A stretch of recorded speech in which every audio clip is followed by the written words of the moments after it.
আপনার চান্দার জন্য আপনার আরিয়ে চাপে ধরিয়া তারপরে ইসলামের সই নেয়। আমরা দেখছি চান্দার জন্য আপনার পাথর নিক্ষেপ করে মানুষ মারিয়ে বেলায় 24-এর পরে এইসব ঘটনা 24 নইলে আমরা দেখতে পারতাম না সাধারণ মানুষ। আসলে আমরা এখন অতিষ্ঠ এই দেশ নিয়ে। কি অবস্থা দেশের, আপনার পক্ষে কথা বললে 71-এর পক্ষে কথা বললে তাহলে আপনার যাই আপনার এখানে একটা আপনার বাজে কমেন্ট করে আপনার মব সৃষ্টি করে ফেলাইবে বৈষম্য। হুজুররা যদি ক্ষমতা দিলে বলৎকারকে কি বৈধতা দিত আপনার কাছে কি মনে হয়?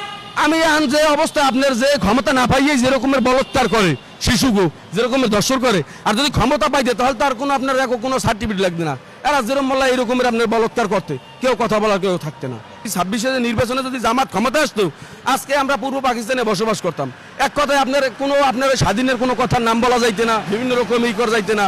আপনার এই দেশে দেখবেন এই যত আপনার গুপ্ত হামলাগুলো হয় সবই আপনার জামাতের এই পোলাপান করে বিভিন্ন রকমের এই মাজারগুলো ভাঙ্গা।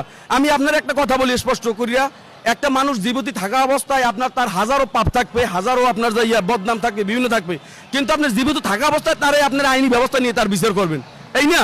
কিন্তু একটা মৃত ব্যক্তির আপনার বিচার কেমনে আপনার এই দুনিয়ার মানুষ করে? আপনারা আপনার 24-এ আপনার এই 5ই আগস্টের পরে আমরা দেখছি এই দেশে একটা মৃত ব্যক্তিকে কবর থেকে তুললিয়া তারপর আগুন দিয়ে পোড়ানো হন। একটা মৃত ব্যক্তির দায়িত্ব তো আল্লাহ নিয়েছে বিচার করার, যে এই দুনিয়ায় কি খারাপ করছে কি ভালো করছে। ভালো করলে তারে জান্নাত দেবে, খারাপ করলে তারে জাহান্নামে দেবে। এই দায়িত্ব কার? আল্লাহর, ফেরেশতার, আজরাইলের। কিন্তু সেই মৃত ব্যক্তিকে উড়াইয়া আপনার এখন বর্তমানে এই জামাতালারা বিচার করে এই দুনিয়ায় আগুন লাগাইয়ে পড়ে। তা আপনার বোঝেন 24টায় আপনার কি আমরা পাইছি, 24-এ কি পাইছি? একটা কথা বললে কোনো মানে আপনার একজন ডিসি বলে যে যদি কোনো পক্ষে কথা যায় তাহলে আমি ভালো, যদি বিপক্ষে কথা যায় তাহলে আমি দোষর আওয়ামী লীগের। কি আপনার আমি আপনার সাথে মিডিয়ায় কথা বলি, আমি এখন আপনার দেশের এই যে চরিত্র নিয়ে বিভিন্ন রকমের, এটা আমার মনে করে জামাতে আইনিভাবে আপনার বলৎকারই করতো।